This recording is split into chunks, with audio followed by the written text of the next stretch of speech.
Hello, কি অবস্থা সবার? লার্ন উইথ মাহফুজ ইউটিউব চ্যানেলে তোমাদের সবাইকে আবারও স্বাগতম।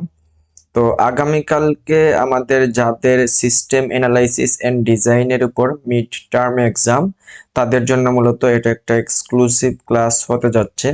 তো এই ক্লাসে আমরা মূলত আমাদের মিড এক্সামে যে যে টপিকগুলো আছে ওই টপিকগুলো নিয়ে আমরা আলোচনা করব।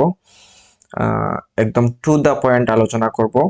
আর আমরা অলরেডি, আমি যদি একটু দেখাই, অলরেডি আমরা অনেকগুলা টপিক নিয়ে ডিসকাস করছি আমাদের যে সেটের যে প্লেলিস্ট আছে সেখানে যদি যাই, সেখানে দেখতেছি ইউজ কেস ডায়াগ্রাম নিয়ে আলোচনা করা হয়েছে, ইউজ কেস ডেসক্রিপটিভ ফর্ম নিয়ে আলোচনা করা হয়েছে, ডাটা ফ্লো ডায়াগ্রাম নিয়ে আলোচনা করা হয়েছে, অ্যাক্টিভিটি ডায়াগ্রাম, তারপর সুইম লেন ডায়াগ্রাম, তারপর হচ্ছে প্রিপারেশন গাইডলাইন, সবকিছু নিয়ে আমরা দেখছি আমাদের এই প্লেলিস্টে।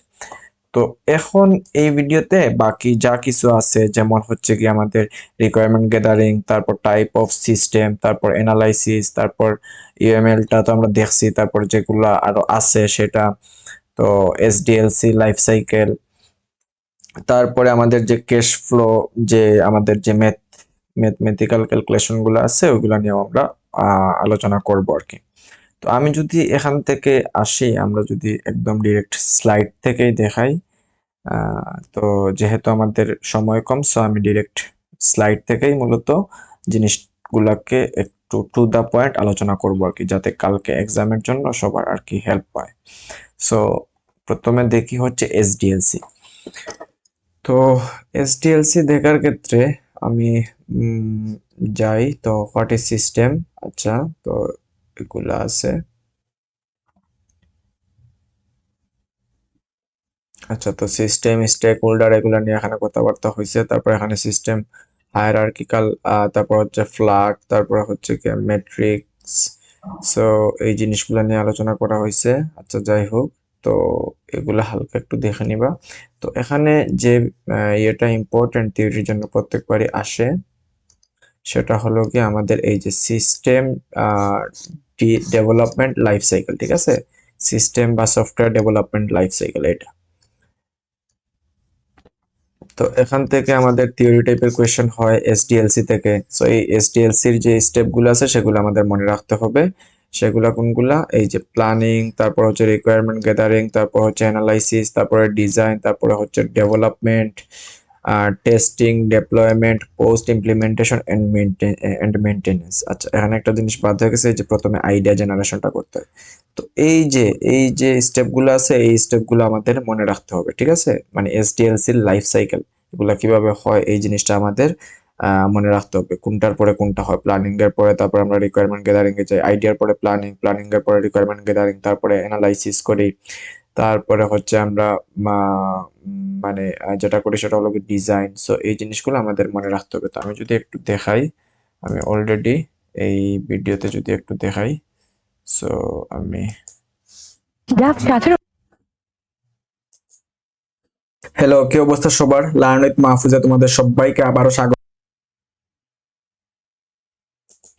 এই যে আমার যে আইডিয়া জেনারেশন, তারপর প্ল্যানিং, তারপর সিস্টেম ইনফরমেশন, রিকোয়ারমেন্ট গ্যাদারিং, তারপর অ্যানালাইসিস, ডিজাইন, এই যে ধাপগুলো আছে এই স্টেপগুলো আমাদের ইয়ে করতে হবে। তো এক এক সময় এখানে 9টা স্টেপে দেখানো হয়েছে, আবার কোনো জায়গায় রিডিউস করে 2টা স্টেপকে মার্চ করে একটা স্টেপ করা হয়েছে। তো এই জিনিসগুলো আসলে এক এক সময় মানে মানে এইরকম এসডিএলসি লাইফ সাইকেল দুই তিনটাকে মার্চ করে আবার ধরো কমিয়ে নেওয়া হয়েছে ফেজ গুলা। সো এটা আর কি ডিপেন্ডস। তো আমাদের মূলত এই যে একটা, দুইটা, তিনটা, তারপরে 4, 5, 6, 7, 8, আর এই যে এটা অ্যানালাইসিস। সো এখানে কি অ্যানালাইসিস ছিল? হ্যাঁ, অ্যানালাইসিস ছিল। সো এইগুলা আমাদের, এই যেগুলো আছে টোটাল, ওইগুলো আমাদের কি করতে হবে? মনে রাখতে হবে।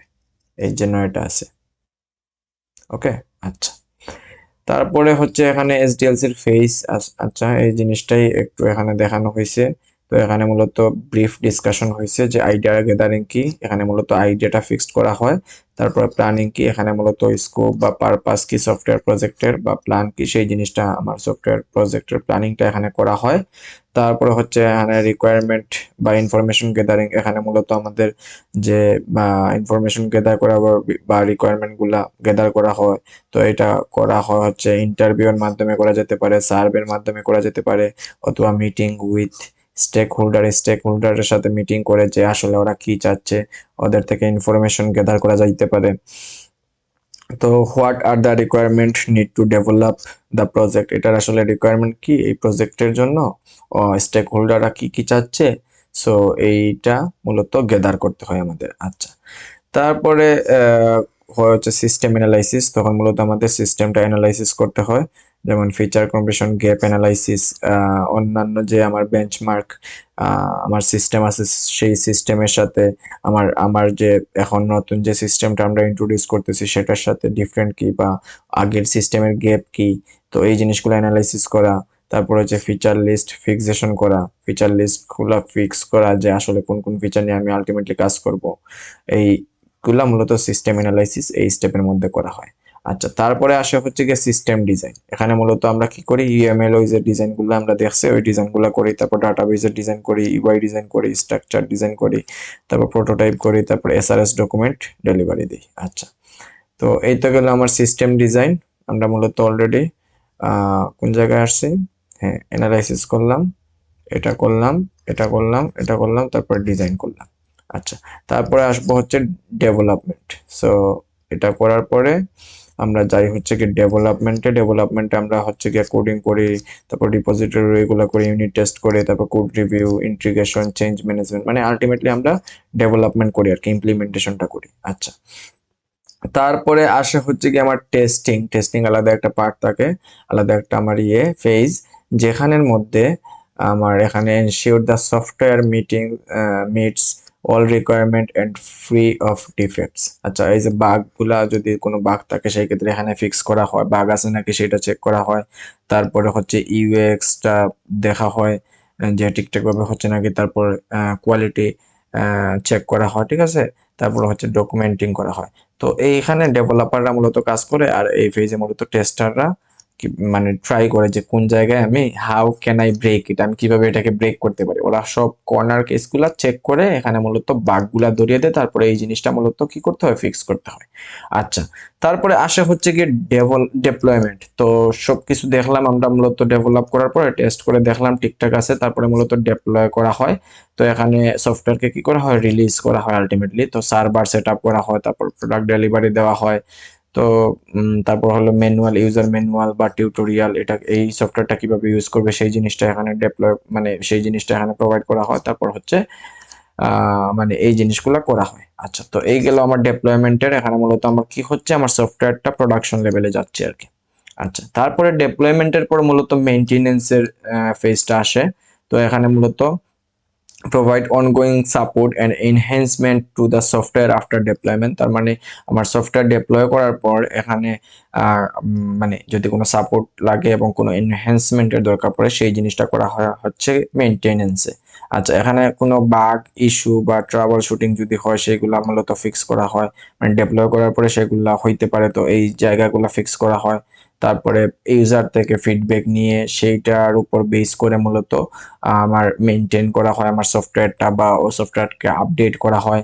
ওকে, তো তারপরে ওইটা করার পরে মূলত সেটা কি করা হয়, ডেলিভার্স লিস্ট অফ আপডেটেড আচ্ছা রিকোয়ারমেন্ট। সো এই আমার মূলত কি করে, আপডেটেড রিকোয়ারমেন্ট গুলো ডেলিভার করে। আচ্ছা, তো এই হলো গিয়ে মূলত আমাদের এসডিএলসির যে আমার যে লাইফ সাইকেল আছে সেটা, এবং প্রত্যেকটার আমরা মূলত এক্সপ্লেনেশনটা দেখলাম। ওকে, আচ্ছা,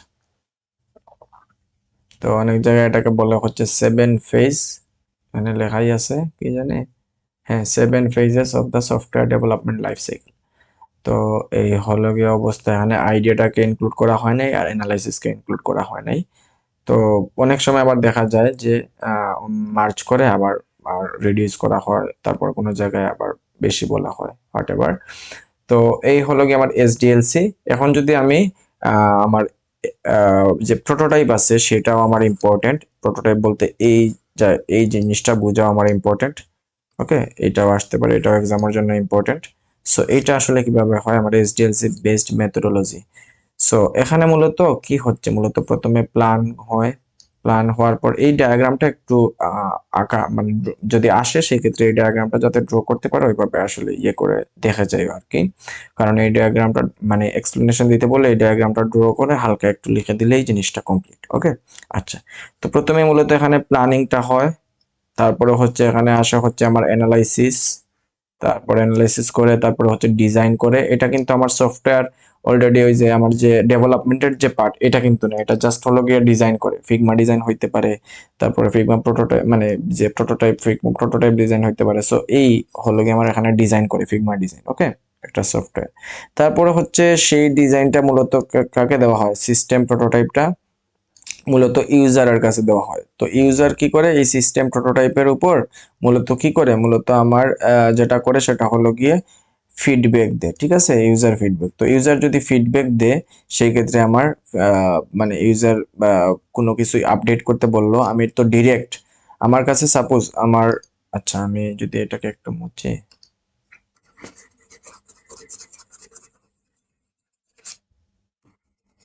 তো সাপোজ এটাকে এইভাবে মনে রাখবো আমরা, আমি যেভাবে বলি একটু সবাই বুঝি মনোযোগ দিয়ে। যে আমরা এখন প্রোটোটাইপিংটা দেখতেছি। আচ্ছা আমি এটাকে একটু জুম করি। ওকে, জুম করলাম। সাপোজ আমার একটা সফটওয়্যার কোম্পানি আছে। ওকে, সফটওয়্যার কোম্পানি আছে। তো আমার কাছে একজন ক্লায়েন্ট এসে বলল যে আমি একটা সফটওয়্যার বানাতে চাচ্ছি, যে আমি হচ্ছে গিয়ে একটা ই কমার্স সফটওয়্যার বানাতে চাচ্ছি, যেখানে মূলত বা আমার বিভিন্ন সেলাররা মূলত অ্যাকাউন্ট খুলবে, তারপর বিভিন্ন বায়াররা মূলত আমার ইউজাররা মূলত বায়ার হবে এবং তারা মূলত এখান থেকে প্রোডাক্টটা বাই করতে পারবে, কিনতে পারবে। তো এরকম একটা ই কমার্স ওয়েবসাইট বানানোর জন্য আমাকে বললো, আমার একটা সফটওয়্যার কোম্পানি আছে, সো আমার সফটওয়্যার কোম্পানিকে ক্লায়েন্ট আমার অ্যাপ্রোচ করলো যে এরকম একটা ওয়েবসাইট বানাতে চাই আমি। তো এই ক্ষেত্রে আমরা কি করব, এই ক্ষেত্রে আমার তারপর আমি সেটা গ্রান্ট করলাম, ওকে আমরা তাহলে কাজ করতে পারি। তখন তারপরে মূলত আমরা যে জিনিসটা করব, ইউজার তো ইনিশিয়ালি বলে দিছে যে হ্যাঁ এই জিনিসগুলা আমি এরকম একটা ইয়ে বানাতে চাই।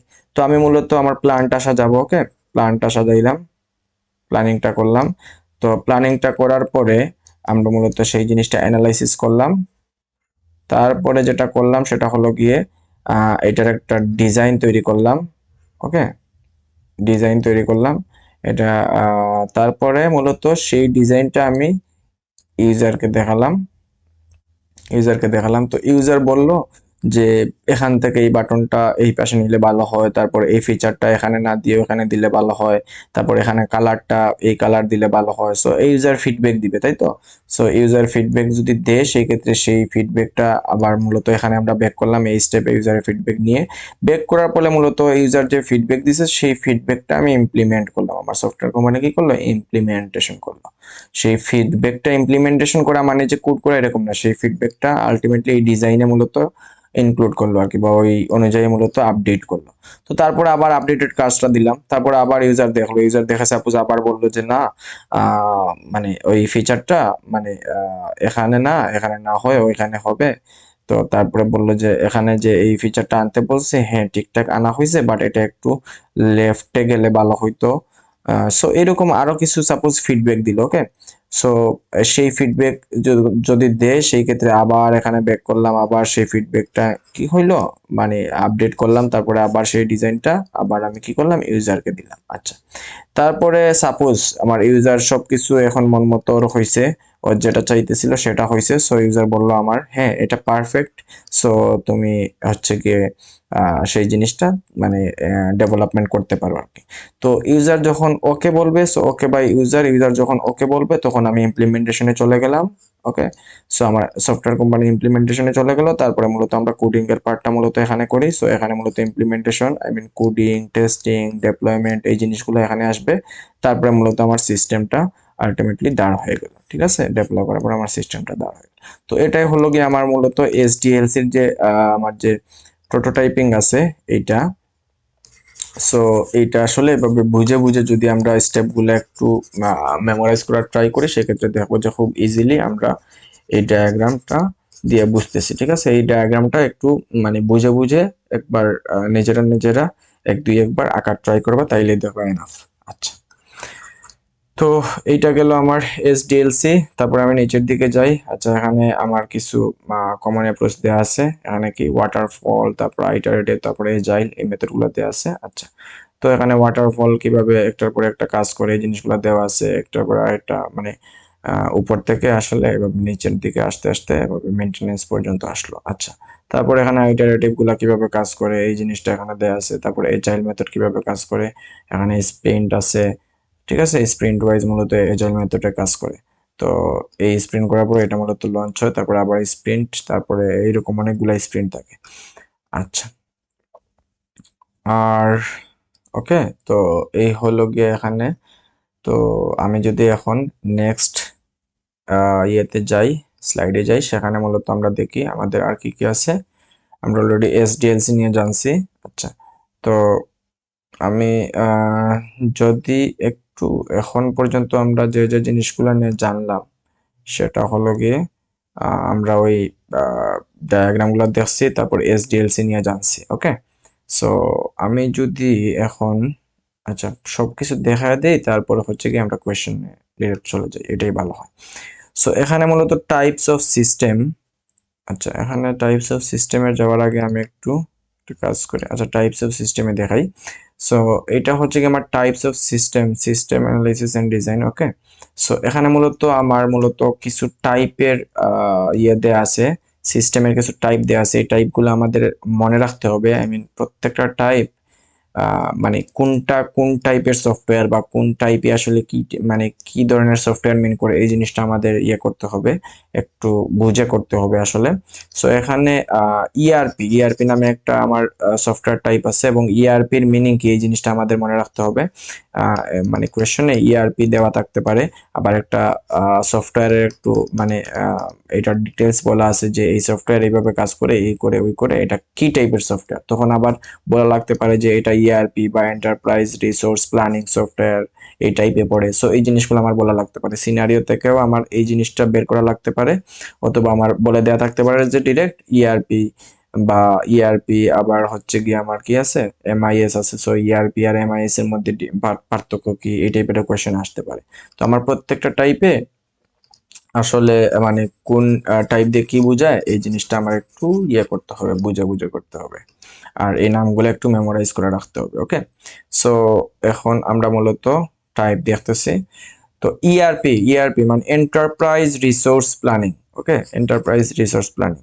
তো এখানে মূলত কি হয়, an ERP enterprise resource planning system is an integrated software system that manages and automates and organization's core business process in a single unified system। তার মানে এন্টারপ্রাইজ রিসোর্স প্ল্যানিং এ মূলত কি হয়, এখানে আমরা দেখি এন্টারপ্রাইজ রিসোর্স প্ল্যানিং এ মূলত আমাদের যে জিনিসটা হয়, manages and automates and organization's core business process in a single unified system. তার মানে কি, তার মানে ম্যানেজ করে এবং অটোমেট করে, কি অটোমেট করে, অর্গানাইজেশনের যে কোর বিজনেস প্রসেসগুলো আছে ওইগুলাকে একটা সিঙ্গেল ইউনিফাইড সিস্টেমে কি করে, অটোমেট করে বা ম্যানেজ করে। ওকে, যেমন হচ্ছে ফিনান্স একটা অর্গানাইজেশনস, একটা অর্গানাইজেশনের মানে একটা বিজনেসের সাপোজ ফিনান্সিয়াল ম্যানেজমেন্ট আছে, তারপর হচ্ছে কাস্টমার রিলেশনশিপ ম্যানেজমেন্ট আছে, অনেক টাইপের ম্যানেজমেন্ট আছে, তারপর ম্যানুফ্যাকচারিং, তারপর supply chain management, inventory, purchase, তারপর ভেহিকেল ইটস এটসেট্রা। সো এই জিনিসগুলো মূলত কিসের আন্ডারে পড়ে, ইআরপির আন্ডারে পড়ে। তো ইআরপিতে মূলত এই যে দেখতেছি সেল আছে, অর্ডার এন্ট্রি, তারপর সবকিছু মূলত একটা বিজনেসে মূলত সবকিছু ম্যানেজ এন্ড অটোমেট করে মূলত কি, কোর বিজনেস প্রসেস গুলাকে in a single unified system, একটা ইউনিফাইড সিস্টেমে মূলত কি করে, এটা হচ্ছে গিয়ে ম্যানেজ অথবা অটোমেট করে। তো এই হলো গিয়ে আমার ইআরপি। তো আমি যদি কি হইলো, আচ্ছা, তো আমি যদি একটু নিচের দিকে যাই, এক্ষেত্রে দেখি ইআরপি এখানে একটা এক্সাম্পল দেওয়া আছে, এসিআই লিমিটেড রান, আচ্ছা সিটি গ্রুপ। ওকে, সো এই যে ইআরপি মডিউল হলো ফাইন্যান্স, অ্যাকাউন্ট, তারপর সেলস, মার্কেটিং, সিআরএম, এসব কিছু মূলত ইআরপি মডিউলের মধ্যে পড়ে। আচ্ছা, তো এখানে কিছু এক্সাম্পল দেয়া আছে। তো এখানে সিটি গ্রুপের এরকম ইআরপি সফটওয়্যার আছে, তারপর ওয়ালটনের আছে। আচ্ছা, তো এমআইএস ম্যানেজমেন্ট ইনফরমেশন সিস্টেম। তো এখানে দেখি কি হয়, ম্যানেজমেন্ট ইনফরমেশন সিস্টেম। তো এখানে ম্যানেজমেন্ট সিস্টেম, সো এই যে আইডিয়া ম্যানেজমেন্ট, রিস্ক ম্যানেজমেন্ট, তারপর knowledge management, safety management, quality management. So দেখতেছি এখানে মূলত কি আছে। সো এখানে দেখতেছি যে ম্যানেজমেন্ট ইনফরমেশন সিস্টেম, তার মানে এখানে মূলত ম্যানেজমেন্ট রিলেটেড জিনিসপত্র থাকবে, ঠিক আছে। সো এটা হলো ইন্টিগ্রেটেড ম্যানেজমেন্ট সিস্টেম। আচ্ছা, তো এখানে যদি আমরা দেখি যে a management information system is a system that collects, process and delivers information to support decision making and managerial key activity in an organization। তার মানে কি করে, এই ধরনের সফটওয়্যার মূলত কি করে, কালেক্ট করে, প্রসেস করে এবং ডেলিভার করে। কি করে, কি কালেক্ট করে, ইনফরমেশন কালেক্ট করে, ইনফরমেশন প্রসেস করে, তারপর সেই ইনফরমেশনটা কি করে, প্রসেস করার পরে সেটা ডাটা হয় সাপোজ, তো এটা মূলত ডেলিভার করে। কেন ডেলিভার করে, ডিসিশন মেকিং যাতে নিতে পারে, একটা managerial activity in an organisation, একটা অর্গানাইজেশন যাতে একটা ডিসিশন নিতে পারে যে এই ডিসিশনটা, সেই এই যে ইনফরমেশনটা আছে ডেলিভার করলাম, সেই ইনফরমেশনের উপর বেস করে সে ডিসিশন যাতে নিতে পারে আর কি। তো এই হলো গিয়ে আমার ম্যানেজমেন্ট ইনফরমেশন সিস্টেম। এখানে মূলত ডাটা কালেক্ট করলো, তারপরে সাপোজ প্রসেস করলো, তারপরে ডেলিভার করলো, ঠিক আছে, ডেলিভার করলো ইনফরমেশন। তো এখানে মূলত short and intermediate range goal.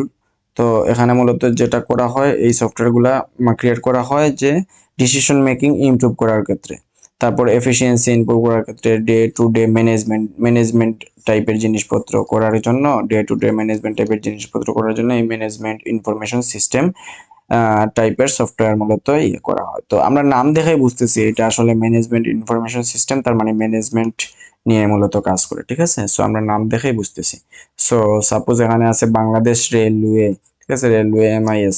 So এখানে মূলত টিকিট অ্যান্ড প্যাসেঞ্জার হচ্ছে গিয়ে ট্র্যাকিং রাখা হয়। সো এখানে মূলত এই যে ট্র্যাকের যে বিষয়টা, এখানে মূলত ইনফরমেশন কি করা হয়, ট্র্যাক করা হচ্ছে। এটা কিসের জন্য, একটা ডিসিশন নেওয়ার জন্য বা একটা ম্যানেজ করার জন্য, তাই তো। সো এই জন্য মূলত এই টাইপের সফটওয়্যারকে আমরা মূলত এই এমআইএস এই টাইপের আন্ডারে মূলত ফালাই। তারপর আরেকটা আছে ডিসিশন সাপোর্ট সিস্টেম। তো এখানে মূলত ডিসিশন সাপোর্ট সিস্টেমের মধ্যে মূলত আমার কি হল, লং রেঞ্জ ডাটা অ্যানালাইসিস, তারপর প্রজেকশন অ্যান্ড প্রেডিকশন। সো এই যে টাইপটা আছে, এই টাইপটা আমরা একটু দেখবো। তারপরে হচ্ছে এক্সপার্ট সিস্টেম, এই টাইপটাও আমরা একটু দেখবো, ঠিক আছে। সো এক্সপার্ট সিস্টেমে মূলত রুলস ইঞ্জিন থাকে, তারপর ইউজার ইন্টারফেস, ইউজার হচ্ছে গিয়ে কি করে ইনপুট দিয়ে, তারপরে মানে অ্যাডভাইস নেয়, তারপরে হচ্ছে গিয়ে আমার knowledge from N expert. So এই টাইপের নলেজ দিল, তারপরে সেইটা হচ্ছে অ্যাডভাইস দিল। তো এই টাইপের এক্সপার্ট সিস্টেম আর কি, এক্সপার্ট সিস্টেম, এই সিস্টেমের নাম expert system in specific area. Example, আচ্ছা, এই যে AI base system that mimics human expert reasoning to solve complex problem to give specialised recommendations.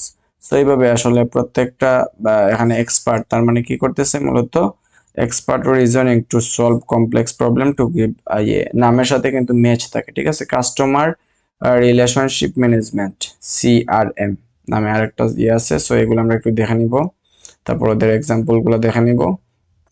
তারপর এসসিএম সাপ্লাই চেইন ম্যানেজমেন্ট, তারপরে হচ্ছে পিওএস সিস্টেম, পস সিস্টেম, ঠিক আছে। সো এটা দেখে নিব।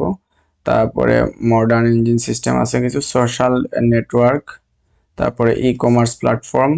ই কমার্স প্ল্যাটফর্ম আমরা তো অলরেডি সবাই জানি এই জিনিসটা নিয়ে, ই কমার্স কোনগুলা হয়। তারপরে হচ্ছে বিজনেস ইন্টেলিজেন্স, আচ্ছা, ক্লাউড বেস সিস্টেম, সাস। সো এটা একটু দেখে নিব ভালোভাবে, এই সাসটা একটু ইম্পর্টেন্ট, ওকে। তো তারপরে হচ্ছে আইওটি ইনেবলড সিস্টেম। সো এটা একটু দেখে নিব। তারপর হচ্ছে এআই অ্যাসিস্টেড সিস্টেম, তারপর হচ্ছে মোবাইল সেন্ট্রিক সিস্টেম। তো এই সিস্টেমগুলা কোন সিস্টেমের কি কাজ বা কোনটা কোন টাইপের পড়ে, এই জিনিসগুলো আমরা একটু দেখে নিব আর কি, ঠিক আছে। আচ্ছা, এখন আসি হচ্ছে requirement gathering and analysis. So এখানে মূলত রিকোয়ারমেন্ট কিভাবে গ্যাদার করা হয়, অ্যানালাইসিস করা হয়, এই জিনিসগুলো নিয়ে আলোচনা করা হয়েছে। তো এখানে মূলত টাইপস অফ ইনফরমেশন, আচ্ছা, অ্যাবাউট অর্গানাইজেশন।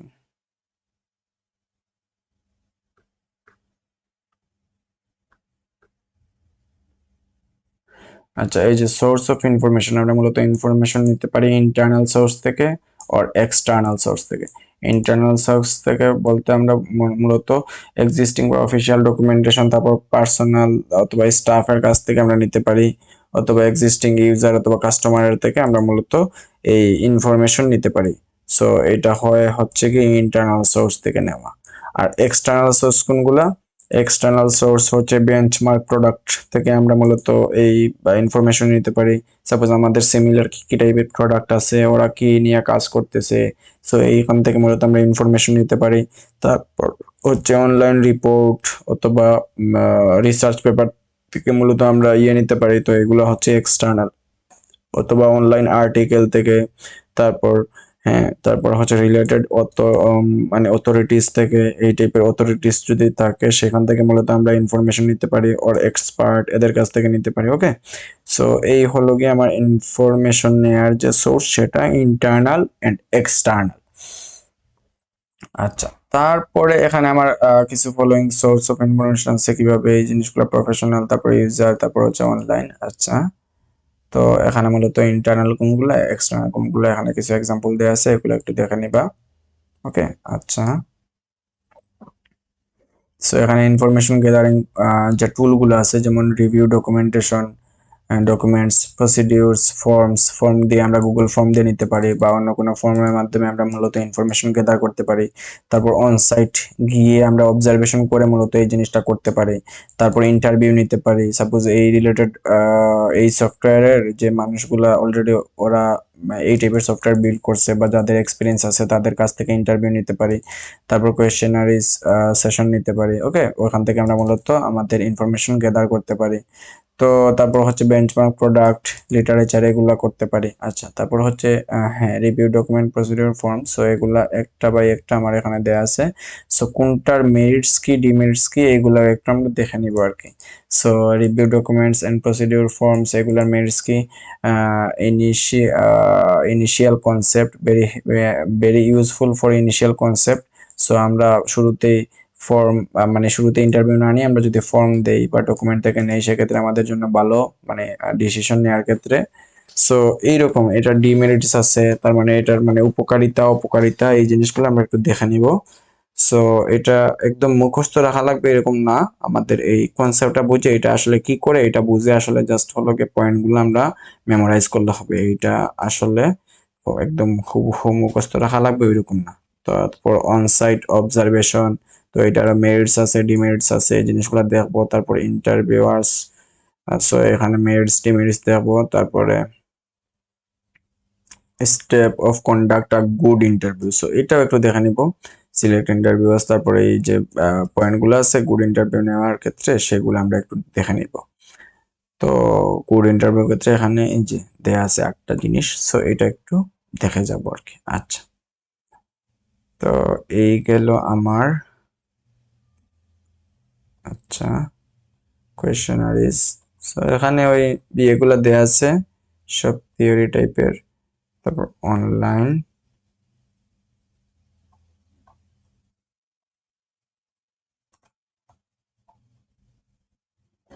আচ্ছা, টাইপস অফ রিকোয়ারমেন্টস, এখানে ফাংশনাল রিকোয়ারমেন্টস বলতে একটা জিনিস আছে, নন ফাংশনাল রিকোয়ারমেন্টস বলতে আরেকটা জিনিস আছে। সো রিকোয়ারমেন্টস দুই ধরনের, functional requirements, non functional requirements. তো ফাংশনাল রিকোয়ারমেন্টস কি করে? Describe what the system must do. আর নন ফাংশনাল কি করে? Described how the system should perform. এখানে বলে যে ফাংশনালে হোয়াট দ্য সিস্টেম ডু, ঠিক আছে, আর এখানে বলে how the system should perform, how, আর এখানে বলে হোয়াট।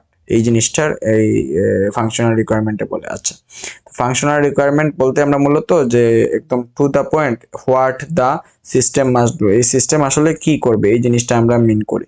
আর নন ফাংশনালে এই এই এই যে একটা জিনিস করতে চাচ্ছি, এই জিনিসটা আসলে কিভাবে করব, সো এই জিনিসটা মূলত নন ফাংশনাল রিকোয়ারমেন্টের মধ্যে আসে।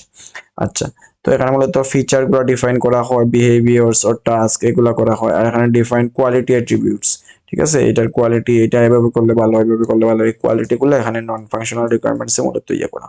তো এটা খুব ভালোভাবে আসলে মনে রাখতে হবে, functional requirement, non functional requirement, types of রিকোয়ারমেন্টের মধ্যে আসলে এই জিনিসটা আছে। আচ্ছা, তারপরে হচ্ছে হ্যাঁ, গুড রিকোয়ারমেন্ট ক্যারেক্টারিস্টিক্স। সো এখানে দেওয়া আছে এটা স্টেক হোল্ডার। আচ্ছা, কম্প্যারিজন টেবিল, এটা হলো বেঞ্চমার্কের জন্য মূলত আমরা কোয়ালিটি করছি। সো এই গেল অবস্থা। Gap analysis, feature fixation. So এই তো, এই গেল আমার রিকোয়ারমেন্ট গ্যাদারিং এর যে পার্ট সেটা। এখন যদি আমরা অ্যানালাইসিসটা দেখি, অ্যানালাইসিস এখানে মূলত আমাদের, আচ্ছা, সো এখানে আমাদের ক্যাশ ফ্লো যেটা আছে সেটা আমরা দেখব, এনপিভি সেটা দেখব। আচ্ছা, তো এখন আমরা এখানে যাই, তারপর শর্ট অ্যানালাইসিস।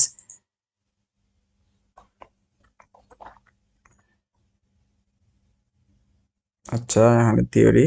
সো এখানে দেখি, এখানে ব্রেক ইভেন পয়েন্ট। তো এখানে মূলত যেটা হয় সেটা হলো কি আমার এখানে যে আমার এখানে যে ইয়েটা আছে এখানে মূলত এটা হলো কি আমার ইনভেস্ট, আর এটা হলো কি আমার প্রফিট, ঠিক আছে, এটা হলো কি আমার প্রফিট, এটা হলো কি আমার ইনভেস্ট।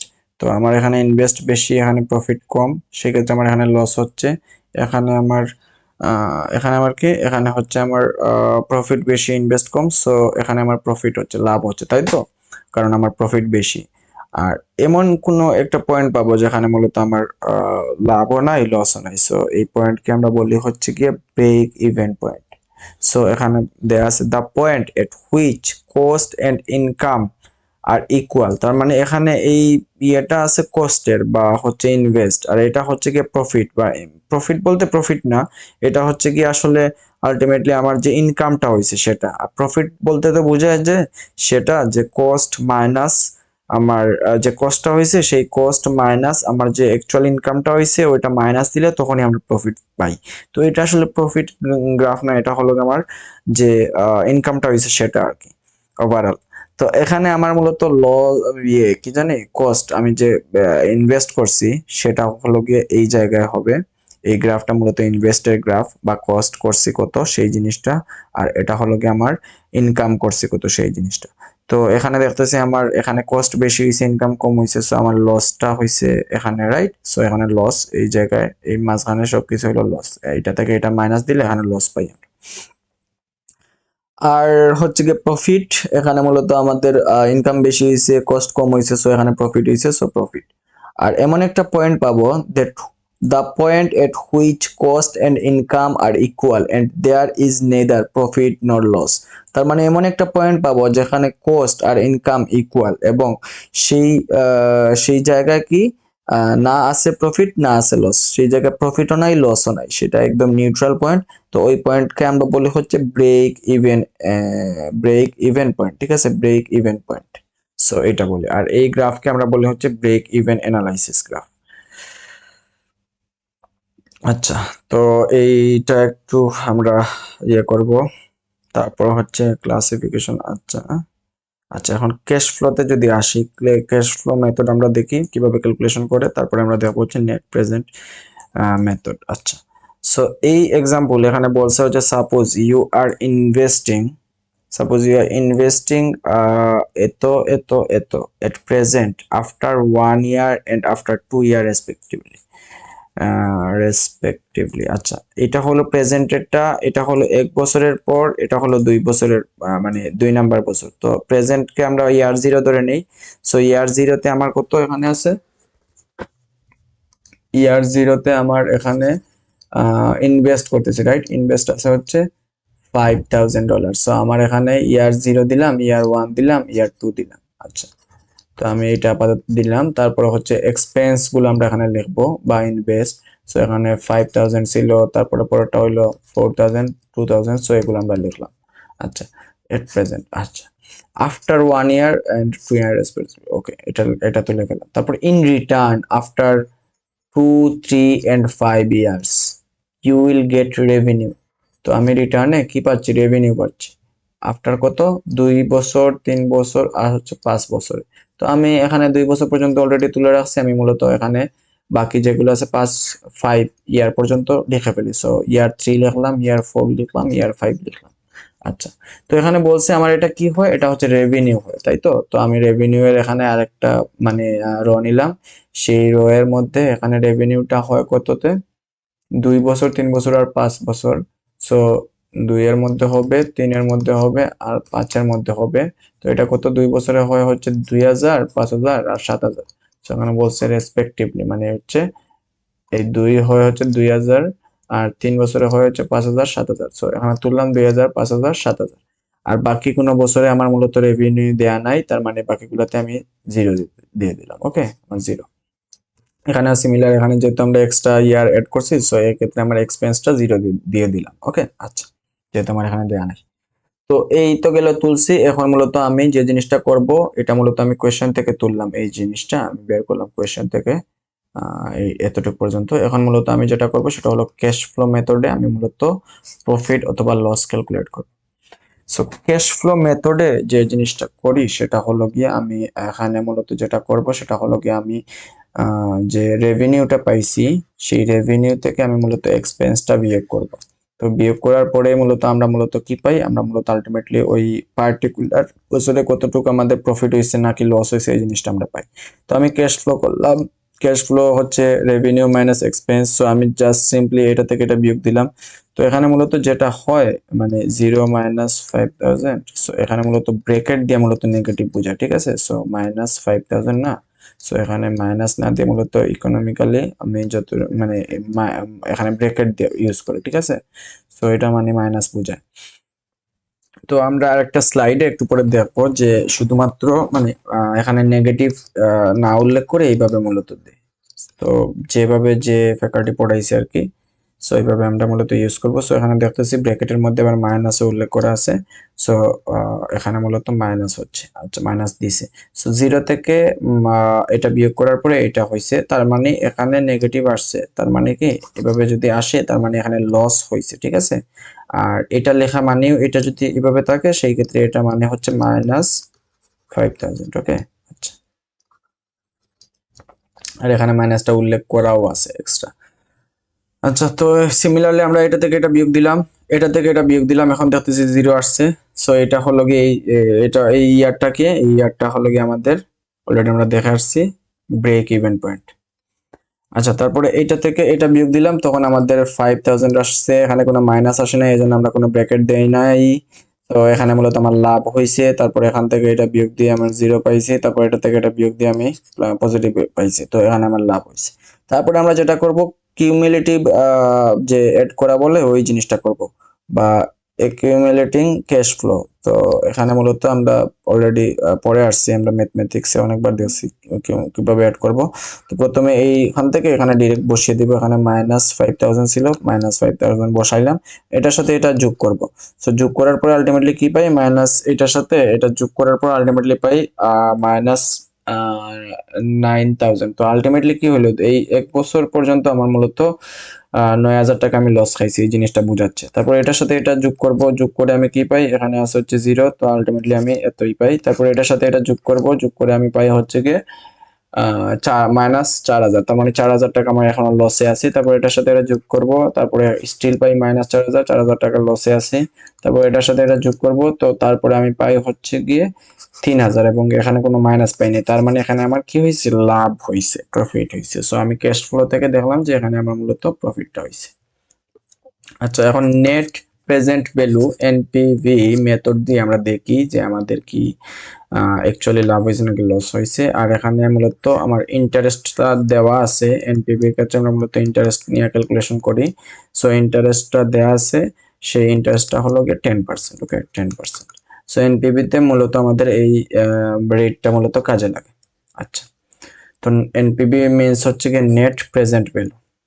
তো এনপিভি এটা মূলত আমরা দেখলাম, এবং এই যে প্রসেসটা এখানে মূলত আমরা কি করছি, এক্সপেন্সটা বের করছি, তারপর রেভিনিউ বের করছি। এখানে মূলত আমরা এনপিভির পার্সপেক্টিভে এক্সপেন্সটা বের করব, এনপিভির পার্সপেক্টিভে রেভিনিউ বের করব, তারপর সিমিলারলি আমরা এই প্রসেসগুলো করলে আমরা মূলত এনপিভিটাও পেয়ে যাব। মানে প্রসেস কিন্তু সেম, জাস্ট হচ্ছে এই যে এখানে মূলত আমরা ডিরেক্ট বসিয়ে নিছি, এখানে মূলত একটু ক্যালকুলেশন আছে আর কিচ্ছু না। তারপরে এখানে রেভিনিউটার ক্ষেত্রেও কি আছে, ওই ক্যালকুলেশন আছে আর কিচ্ছু না। মানে এখানে যে আমরা ডিরেক্ট বসাইছি 2000, ওখানে ডিরেক্ট বসাবো না, ওখানে একটা ক্যালকুলেশন করে তারপরে একটা ভ্যালু বসাবো। তারপরে আমাদের প্রসেস কিন্তু একদম সেম। আমরা যদি এটা বুঝি, ক্যাশ ফ্লোটা বুঝি, তখন আমরা এনপিভিটাও বুঝতে পারবো। আর এনপিভির ক্ষেত্রে আমার মূলত এনপিভির আচ্ছা, এনপিভির ক্ষেত্রে আমি এটা একদম না দেখি আমার হচ্ছে কি, আমি ভ্যালুটা কিভাবে পাবো, আমার যে অ্যামাউন্টটা থাকবে সেই amount divided by 1 plus rate to the power n। Okay, so এখানে আমি হচ্ছে গিয়া amount divided by 1 plus r to the power n, এখানে n বলতে ইয়ার বোঝাচ্ছে আর কি। তো আমরা যখন ম্যাথ সলভ করবো তখন দেখবো এই জিনিসটা। সো এই ভ্যালুগুলো আমরা এখানে বসাবো। আচ্ছা, তো এখন একটা জিনিস বলি, এখানে এনপিবি যখন আমার পজিটিভ হয় তখন মূলত আমার প্রফিট হচ্ছে, এই জিনিসটা আমরা কমেন্ট করতে পারি বা এই জিনিসটা অ্যাকসেপ্ট।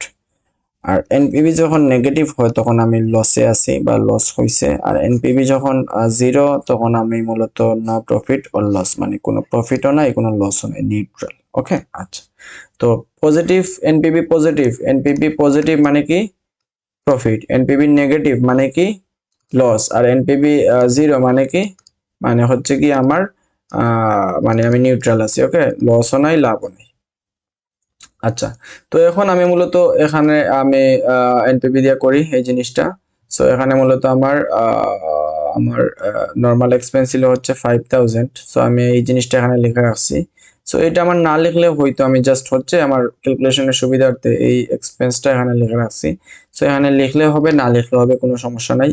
সো এখানে আমার আলটিমেটলি আমি ক্যালকুলেশন করতেছি এইটা। ওকে, এক্সপেন্স, এটা এনপিবি ব্র্যাকেটে দেওয়া আছে, তার মানে ই প্রাইম। আচ্ছা, সো এখানে মূলত আমাদের যেটা হয়, এই 5000 আছে না, সো আমার অ্যামাউন্টের জায়গায় কত বসাবো, 5000 বসাবো।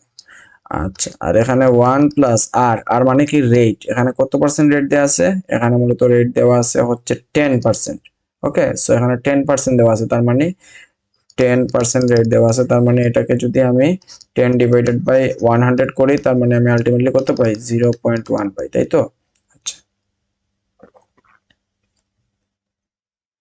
তো এখানে আমার আলটিমেটলি 0.1 পাই, তো আমার এখানে রেটটা কত হবে, 0.1 হবে, আর এর ভ্যালু 0.1 হবে। এই ম্যাথের ক্ষেত্রে আমার আর এর ভ্যালু সবসময় কি হচ্ছে, 0.1 হচ্ছে। আচ্ছা, আর এই যে এনটা কি, এন হচ্ছে কি আমার ইয়ারটা। সো আমার এখানে ইয়ার কত আছে, 0 আছে, বা একদম শুরুতে ইনিশিয়ালি আমরা 0 ধরে নেই। সো এখানে 0 আমরা দিলাম। ওকে, এন এর ভ্যালু আমরা দিব হচ্ছে 0, তারপর এবার এন এর ভ্যালু দিব হচ্ছে 1, তারপর এবার 2, এইভাবে। তো এইভাবে দিলাম। আর হচ্ছে এখানে 4000 ছিল, উপরে 4000 দিলাম, এখানে 2000 ছিল, উপরে 2000 দিলাম, আর এটা নিচের ক্ষেত্রে তো সেম। তো এখানে ক্যালকুলেশন করে আমরা এই ভ্যালুগুলা পাইলাম, ভ্যালুগুলা বসাইলাম, আর এখানে 0 ছিল, 0 আছে, সো এখানে 0 বসিয়ে দিলাম। তো এখানেও সিমিলার, আমি রেভিনিউর ক্ষেত্রে এনপিভি রেভিনিউ বের করব। তো এখানেও সেম ফর্মুলা, সেম প্রসেস। আমরা মূলত এখানে 2000 আছে, সো এইটা নিচে দিলাম, আর এখানে এখানে 2 কই থেকে বসাইছি, এখানে ইয়ার 2, এই জন্য 2 বসাইছি, আর ইনিশিয়ালি আমরা 0 ধরে নিই, ঠিক আছে। আচ্ছা, আর এখানে ইয়ার 3 আছে, এই জন্য আমি 3 বসাইছি, আর এখানে 5000 আছে, 5000। সো সিমিলারলি আমরা এটা ক্যালকুলেট করলাম, তো আমরা এইটা পাইলাম, এইটা পাইলাম। এখন আমরা মূলত ক্যাশ ফ্লোটা বের করব, এনপিবি ক্যাশ ফ্লো, এই যে এনপিবি লেখা আছে। সো এই ক্ষেত্রে আমরা সিমিলার, জাস্ট এটা থেকে কি করব, এটা বিয়োগ করব। সো আগের মতোই আমরা জাস্ট এটা থেকে এনপিবি রেভিনিউ থেকে এনপিবি এক্সপেন্স বিয়োগ করলাম, বিয়োগ করে ভ্যালুগুলো পেলাম। তারপরে আমরা সিমিলারলি একুইমুলেটলি ক্যাশ ফ্লো বের করব। সো এটা বের করার ক্ষেত্রে এনপিবি বের করলাম। সো এটা বের করার ক্ষেত্রে অ্যাকুমুলেটিং আমার ক্যাশ ফ্লো বের করার ক্ষেত্রে আমি মূলত কি করতেছি, আমি সিমিলারলি আগের মতো এটা এখানে বসাইলাম, তারপর এটার সাথে এটা যোগ করে এটা পাবো, তারপর এটার সাথে এটা যোগ করে এটা পাবো, এটার সাথে এটা যোগ করে এটার সাথে এটা যোগ করব, এটার সাথে এটা যোগ করে এটা পাবো, এটার সাথে এটা যোগ করে এটা পাবো। তো এখানে দেখতেছি আমার মূলত অ্যাকচুয়ালি কি হচ্ছে, অ্যাকচুয়ালি -533, তার মানে আমি এখন স্টিল লসে আছি। এই 5 বছর পরে আমি কি আছি, লসে আছি। ওকে, কত টাকা লসে আছি? 533। এখানে তো ডলারে মনে হয় দেয়া ছিল, তাই তো? সো $533 লসে আছি। বাট আমার ক্যাশ ফ্লো করার পরে আমি মূলত দেখছি যে আমার লাভে আছি। তো এখানে যে জিনিসটা হয়, এখানে মূলত একটা আমি দেখতেছি এখানে এখানে ইয়ারটা বসাচ্ছি, তাই তো? টাইমের একটা ভ্যালু মূলত এখানে ক্যালকুলেট করা, টাইমের একটা ভ্যালু করা মূলত এখানে ওই অনুযায়ী মূলত এখানে লাভ লসটা ক্যালকুলেশন হয়। ওকে, সো এখানে যেহেতু নেগেটিভ আছে তার মানে কিসে আছি? লসে আছি। আর আমার যদি এনপিপির ভ্যালু পজিটিভ থাকতো সেক্ষেত্রে আমি বলতাম যে লাভে আছি, আর এনপিপির ভ্যালু যদি জিরো থাকতো সেক্ষেত্রে বলতাম আমি নিউট্রাল আছি। তো এই গেল আমার এনপিপি আর ক্যাশ ফ্লো। তারপরে এখানে একটা ম্যাথ আছে এনপিপির, সো এই জিনিসটা একটু দেখে নিবা। আচ্ছা, তারপরে এখানে যদি একটু বলি, এখানে বলছে আমার 20%। আচ্ছা, how much 6th year have 10% return on investment. তো এখানে 10% অফ টোটাল ইনভেস্টমেন্ট, আমার যে ইনভেস্ট করছিল, এটা টোটাল ইনভেস্ট করছিল হলো 4,000, 3,000 আর হচ্ছে গিয়ে 8,000, টোটাল ইনভেস্ট হয়েছিল 15,000। তো আমরা নর্মালি কি করলাম, এই টেবিলটা বের করলাম এবং এখানে বলছে how much revenue does the business need it's in it's 6th year to have a 10% return of investment. 10% return, তার ইনভেস্টমেন্ট থেকে 10% রিটার্ন সে পাইতে হবে। কত পাইতে হবে সে? 6 ইয়ার, 6 বছর পরে। তো এখানে how much revenue does the business need, তো এইটা পাওয়ার জন্য তার কি, তার রেভিনিউটা কত হওয়া লাগবে 6 নম্বর 6 বছর, 6 নম্বর বছরে আর কি। তো আমি ধরে নিলাম আমার যেহেতু এই জিনিসটা বের করতে বলছে, আমি ধরে নিলাম আমার 6 ইয়ারে আমার মূলত রেভিনিউ হয়েছে এক্স। তো আমি এখানে এক্স বসালাম, সিম্পলি আমি এক্স বসিয়ে ওই আগের মতো ক্যালকুলেশনটা করলাম। এখানে মূলত কি হবে? এক্স মাইনাস জিরো, তার মানে এক্স হবে। আর এখানে ক্যাশ ফ্লোটা বের করলাম, তারপর হচ্ছে একুইমুলেটিং ক্যাশ ফ্লোটা বের করার ক্ষেত্রে আমি মূলত এটার সাথে এটা যোগ দিই, তাই তো? তো এক্স মানে -2400, এটার সাথে মূলত এক্স কে কি করলাম? যোগ করলাম। সো এখানে এইভাবে দিলাম। আচ্ছা, এখন আমি এখানে ভ্যালু কত চাচ্ছি? এই ভ্যালুটা আমি চাচ্ছি হচ্ছে গিয়ে আমার 20% অফ টোটাল ইনভেস্টমেন্ট, সরি 10% কত, এখানে মূলত যে জিনিসটা চাচ্ছে 6 ইয়ার 10% অফ টোটাল ইনভেস্টমেন্ট। তো এখানে টোটাল ইনভেস্টমেন্ট করছে, তো এটা 10% হইলো গিয়া 1,500 টাকা। তার মানে আমার এক্স মাইনাস এই যে 2400, এটার ভ্যালু হচ্ছে 1,500 টাকা। তো এখান থেকে আমি এক্স এর ভ্যালু পেয়ে গেলাম। তো এটাই হলো মূলত আমার কি, এক্স এর ভ্যালু। সো আমি এক্স এর জায়গায় এই ভ্যালুটা বসিয়ে দিলাম। ওকে, আচ্ছা। তো এটা গেল আমার ক্যাশ ফ্লো। তারপরে বলছে আবার find out profit loss through cash flow method, NPV method. তো আমার মূলত ক্যাশ ফ্লো মেথডে এই জিনিসটা করা শেষ। আমি যদি এখন এনপিবি মেথডে করতে চাই, সিমিলারলি আমি জানি এখানে এক্স বসাইছি, সো এক্স বসিয়ে আমি এনপিবি মেথডেও আমার মূলত এই ক্যালকুলেশনটা করতে পারি। তো এইটা শেষে পাইছি। তো এইটা ইকুয়াল টু আমি কত দিয়ে দিলাম? 1500 দিয়ে দিলাম, তারপরে এই ভ্যালুটা পেয়ে যাবো। তো এই গেল আমার অবস্থা। তারপরে এখানে কিছু ফিজিবিলিটি দেয়া আছে, তারপরে এখানে SWOT অ্যানালাইসিস। এগুলা আই গেস ফাইনালের টপিক, এগুলো আমার মিডে নাই। তো তারপরে এখানে আমরা দেখছি অলরেডি আমাদের ডায়াগ্রাম গুলা।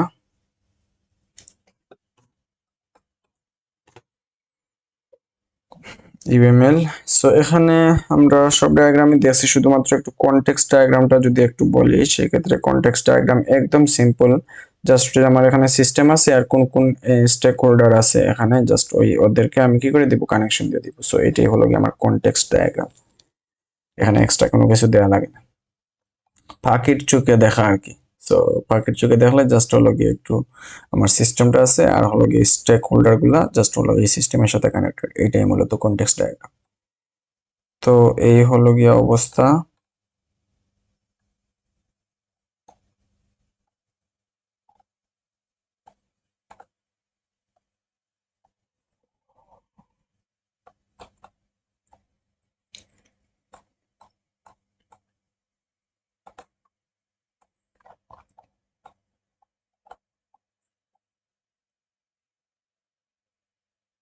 আচ্ছা, এখানে আবার এই জিনিসটা ইনক্লুড এদিকে এর চিহ্ন দিছে, আর এক্সটেন্ডের ক্ষেত্রে এদিকে এর চিহ্ন দিছে।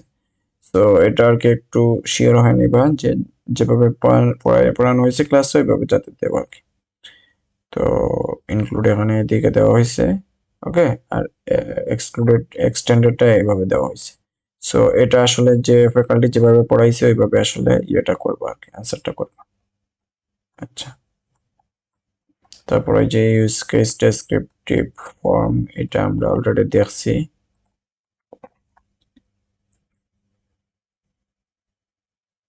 Activity diagram, swim lane diagram, okay. আচ্ছা, সো এগুলো আমরা দেখছি।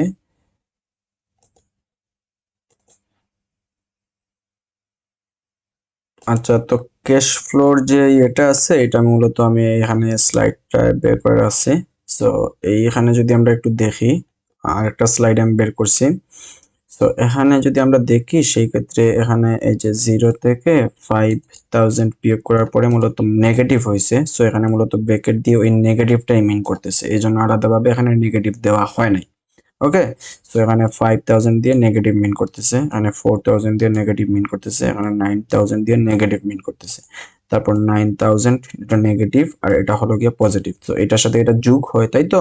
সো 9000 আছে হচ্ছে মাইনাস আর 5000 আছে হচ্ছে প্লাস, তার মানে এটা মানে এই নেগেটিভের সাথে নেগেটিভ বড় আছে, তো আলটিমেটলি কি হবে, 9000 আর 5000 এটা যখন মাইনাস 9000 আর মাইনাস 5000 এটা যখন আমরা যোগ করব তখন কি হবে, sorry, minus 9000 and plus minus 9000 plus 5000 করলে আমরা আলটিমেটলি পাই হচ্ছে মাইনাস 4000। সো এখানে মাইনাস 4000, তারপর minus 4000 plus 0 minus 4000, minus 4000 plus 7000, so এখানে 3000 পাই। ওকে, সো এই তো এখানে মূলত আলাদাভাবে নেগেটিভ এখানে লেখা হয় নাই, সো ওই স্লাইডে আমরা আবার দেখছি যে লেখা হয়েছে। তো যেভাবে যে ইয়েতে পড়ানো হয়েছে এভাবে যাতে আমরা আনসারটা করি আর কি। তো এখন আমরা এই জিনিসটা দেখলাম, এখন যদি আমরা আবার আগের জায়গায় ব্যাক যাই, এগুলো আমরা অলরেডি দেখছি। সো আমরা মূলত এই ইউএমএলটা দেখলাম, এখন যদি আমরা কিছু মিড টার্ম কোয়েশন দেখি। সো আচ্ছা, তো মিড টার্ম যদি কোয়েশন দেখি, সো এখানে দেখি স্প্রিং 25 এর যে কোয়েশ্চেনটা আছে সেখানে মূলত এখানে কি আসছে, একটা সিনারিও বলছে। ওকে, সো একটা patient visit smart med website or app, first they register log in, এখানে আবার বোল্ড করে দেওয়া আছে ডক্টর অ্যাপয়েন্টমেন্ট। সো আমরা ইউজ কেসগুলো খুব ইজিলি ধরতে পারবো। ওকে, সো এখান থেকে মূলত আমাদের যে জিনিসটা করতে হবে সেটা হলো গিয়ে ওই সিস্টেমটা মূলত কি সেই জিনিসটা আমরা এই মানে পরে বুঝতে পারবো, তারপর ওই সিস্টেম কিভাবে কি কাজ করে সেই জিনিসটা বুঝতে পারবো, এবং ওই সিস্টেমের কি কি ইউজ কেস আছে সেই জিনিসটা আমরা মার্ক করে ফেলবো। ওকে, সেই জিনিসটা আমরা এখানে আমাদের যে ইয়েটা আছে, সিনারিওটা আছে, সেই সিনারিওর মধ্যে আমরা মার্ক করে ফেলবো যে এইটা যখন রেজিস্টার হলো গিয়ে একটা ইউজ কেস ধরতে পারি, অথবা রেজিস্টার এন্ড লগ ইন এই দুইটা মিলে একটা ইউজ কেস ধরতে পারি। সো এইভাবে আমরা মার্ক করে ফেলবো, যাতে আমাদের যে ডায়াগ্রামগুলো ড্র করব সেটা যাতে আমাদের জন্য সহজ হয়। আর এই ফুল সিনারিওটা পরে আমরা দেখবো যে আলটিমেটলি এখানে আমরা এই যে এখানে লেখাই আছে অ্যাডমিন ইউজার, সো এখানে অ্যাডমিন ইউজার বলতে একটা জিনিস আছে, তারপর পেশেন্ট, তারপর নর্মাল ইউজার বলতে একটা জিনিস আছে। সো এরকম স্টেক হোল্ডার বা অ্যাক্টর কারা কারা আছে সেই জিনিসটা আমরা কি করে নিব, সেই জিনিসটা আমরা একটু লিখে নিব। তো আমরা এইটা করার পরে মূলত এই ইয়েটা করার পরে এই সিস্টেম কি কাজ করতেছে ওভারঅল সেই জিনিসটা জানি, কোন ফিচার কি কাজ করতেছে সেই জিনিসটা জানবো। তারপর হচ্ছে ইউজ কেস যেগুলা আমরা দিয়ে আলটিমেটলি আমাদের ইয়েটা ড্র করব, ডায়াগ্রামগুলো ড্র করব, সেই ইউজ কেসগুলো মার্ক করে নিব, এবং একটর কারা কারা আছে সেই জিনিসটা আমরা একটু লিখে নিব। আচ্ছা, তো তারপরে মূলত এই জিনিসগুলো বের করার পরে এই জিনিসটা একটু মার্ক করে রাখবো, বের করার পরে মূলত আমরা এখন এখানে চলে আসি। সো এ নাম্বারে আছে হচ্ছে draw the DFD for the above scenario. So DFD diagram draw করতে পারি আমরা, এটা আমরা অলরেডি দেখছি ডাটা ফ্লো ডায়াগ্রাম কিভাবে ড্র করতে হয়। তো তারপরে হচ্ছে draw the use case diagram for the above scenario. তো অনেকের কাছে ডিএফডিটা ফার্স্টে ড্র করা একটু ঝামেলার মনে হতে পারে, তো তোমরা যেটা করতে পারো সেটা হলো কি ফার্স্টে ইউজ কেস ডায়াগ্রামটা ড্র করে ফেলতে পারো। অ্যাক্টর আছে, তারপরে ইউজ কেস আছে, ফার্স্টে এখানে মানে অ্যাক্টরগুলো দিলা, তারপরে হচ্ছে আমার যে সিস্টেমের যে রেক্ট্যাঙ্গেল আছে এটা দিলা, তারপরে ইউজ কেস গুলা করলা, তারপর রিলেশন গুলা দেখালা। সো এইভাবে তোমরা মূলত ইউজ কেস ডায়াগ্রামটা করে দিবা।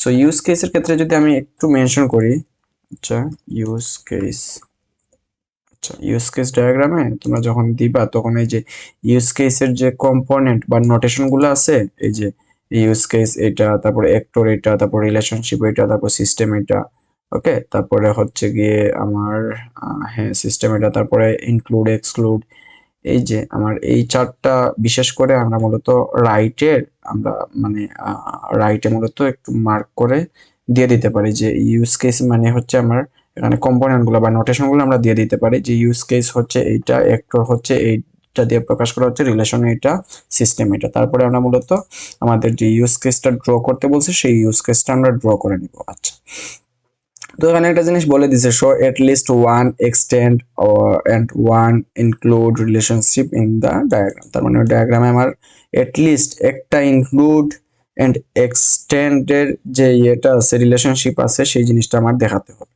আচ্ছা, তো এইটা সাপোজ আঁকলাম, তারপরে আমরা মূলত ডিএফডি ডাটা ফ্লো ডায়াগ্রাম ওইটা এঁকে ফেলবো খুব ইজিলি। ডাটা ফ্লো ডায়াগ্রাম যেভাবে আঁকে ওইভাবে এঁকে ফেলবো, যেটা আমরা অলরেডি দেখছি। ডাটা ফ্লো ডায়াগ্রাম আমাদের ইয়েতে দেখছিলাম ডাটা ফ্লো ডায়াগ্রাম, এখানে ডাটা ফ্লো ডায়াগ্রাম দেখানো হয়েছে। তো এই যে ডাটা ফ্লো ডায়াগ্রাম, এটা আমরা এভাবে এঁকে ফেলবো। এখানে কি কি ডাটা মানে স্টোরেজ স্টোর করা লাগতে পারে সেই জিনিসটা আমরা ওইভাবে নিয়ে, তারপরে এখানে কি কি আমার এক্সটার্নাল এন্টিটি আছে সেই জিনিসগুলো নিয়ে আমরা মূলত ডাটা ফ্লো ডায়াগ্রামটা এঁকে ফেলবো। আচ্ছা, তারপরে আসা হচ্ছে write down the descriptive form of one major use case শোন in the use case diagram for the above scenery. তার মানে এই যে ইউজ কেস ডায়াগ্রামের মধ্যে যে ইউজ কেসগুলো আমরা দেখাইছি ওখান থেকে একটা মেজর ইউজ কেস নিব, আমরা একটা ইম্পর্টেন্ট ইউজ কেস নিব, যেটা দিয়ে আমরা মূলত এলাবোরেট করতে পারি আমার যে ডেসক্রিপটিভ ফর্ম আছে ইউজ কেসের সেই জিনিসটা। তো এইটা অলরেডি আমরা দেখে আসছি এটা কিভাবে করি। সো ওইভাবে মূলত আমরা একটা ইউজ কেস নিয়ে সেই জিনিসটা করে ফেলবো। তো এই গেল আমার 1 নাম্বার। ওকে, সো 1 নাম্বার যাওয়ার পরে এখন আসি 2 নাম্বারে। 2 নাম্বারে কি বলছে, consider that you have to collect requirement before the development of the above author. Brief explain any one tool for gathering the information that might be most effective. Okay, mention the source of information, the merits and demerits of tools you use.